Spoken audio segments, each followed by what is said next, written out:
আবারও লোকালয়ে দাতাল হাতি। হাতির আক্রমণে তছনছ বিয়েবাড়ি। মৃত্যু হয় একটি গর্ভবতী গরু সহ আহত আরও একটি গরু। আতঙ্কিত বাসিন্দারা।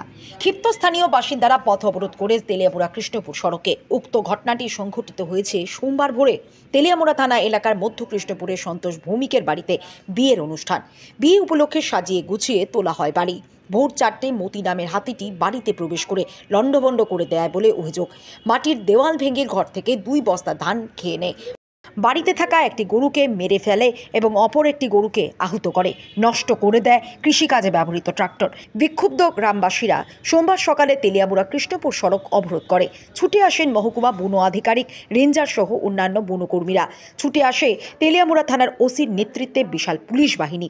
মহকুমা বন আধিকারিক ক্ষতিগ্রস্ত বিয়েবাড়িটি পুনরায় আজকেই মেরামত করে দেওয়ার আশ্বাস দিলে এবং ক্ষতিপূরণের আশ্বাস দিলে ক্ষুব্ধ মানুষেরা অবরোধ মুক্ত করে।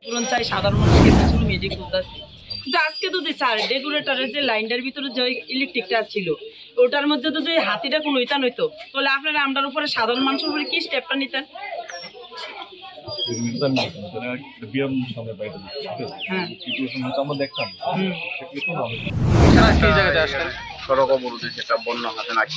দুর্ভাগ্যজনক একটা ঘটনা যে উনের বাড়িতে বিয়ে চলতেছে। তো কালকে রাত্রে বোধহয় ওয়াইল্ড এলিফ্যান্ট অ্যাটাক করছিল। তো আমার সাথে এসডিএফও সাহেব আছেন, রেঞ্জার সাহেবরাও আছেন। আমরা স্পিডি রিকভারি করে সেটা যতটুকু তাড়াতাড়ি সম্ভব অ্যাসেসমেন্ট করে সেটা আমরা হেরারে কম্পেনসেশন দেওয়ার ব্যবস্থা করবো। আর ইন দ্য মিন টাইম এটার মতি দিয়ে বোধহয় কলারিং করা হইব মার্চ বা এপ্রিলের মধ্যে। তো মোস্ট প্রবলি যদি কলারিং করা হয় মতির ট্র্যাক রাখা যাবে। ট্র্যাক রাখলে পরে আমরা 60 to 70% আমরা এই যে অ্যাটাকগুলি আছে এটিতে আমরা অ্যাভয়েড করতে পারি।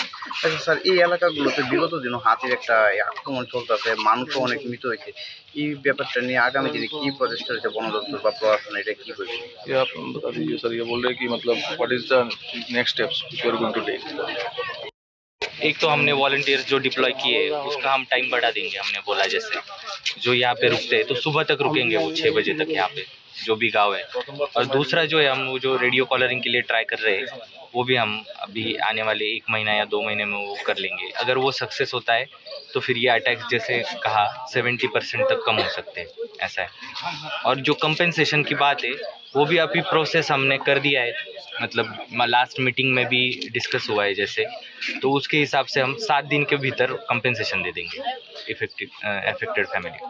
सर, ये जो हाथी में जो कॉलर लगाने का जो प्रोसेसिंग था वो तो बहुत दिन से चल रहा है, ये अभी तक क्यों नहीं हुआ? इतने दिन हो गया, पहले भी एक टाइम पे देखा गया था कि हो जाएगा, इतने दिन में हो जाएगा, बोला था कि ऐसा नहीं है। वो 1 महीने में हो जाएगा। वो पूरा परमिशन गवर्नमेंट ऑफ इंडिया से लेके वो प्रोटोकॉल फॉलो करके करना पड़ता है, तो उसमें टाइम लग जाता है। कितने दिन में हो जाएगा सर? ये हमने प्लान किया है 1 महीने के भीतर होना चाहिए। पिछले भी तो 2 साल पहले यही बोला, तो एक किया तो है, लेकिन ये तो सर वो ऑफिस में ही सर एक्सपेरिमेंट के लिए एक लगाया था, वही खत्म हो गया, दूसरा कोई नहीं चल रहा है वो। हाँ, हो जाएगा।